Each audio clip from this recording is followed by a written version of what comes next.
Bir soat bo'lib kirib ketganiga. Dadasi! Ha! Nima qilyapsiz? Jonga tegding-ku. Hozir chiqaman. Hojatxonada nima qilish mumkin? Aniq birontasi bilan yozishyapsiz siz. Xudo, hech kim bilan yozishayotganim yo'q. Kim bilan yozishaman? Instagram ko'rib o'tiribman. Instagram ko'rayotgan bo'lsangiz nega ovoz chiqmayapti? Yerda ham tinchlik. Bu yoqqa chiqing.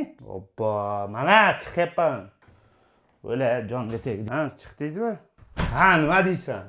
Qani soобщениyangizni ko'rsatingchi ochib. O, nega odamga ishonmaysan? Mana soобщениyalar. Yo'q, hech kim bilan yozishayotganim yo'q, gaplashayotganim yo'q. Instagramingizni ham ko'rsating. Instagramni so'raydi. Men hech narsadan qo'rqmayman, hech nima yo'q. Siz aniq o'chirib tashlagansizda, shunga yo'q. Tozalamaganman hech nimani. Mana korzinkani ham ko'r. Hech men bilaman-ku. Jonga tegding-ku. Shubhalanaverib.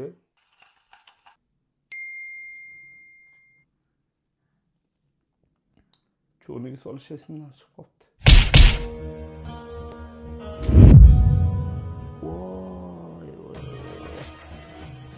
Siz apal bo'lganlarga maslahatim umuman yozmaylar boshqa qizlar bilan.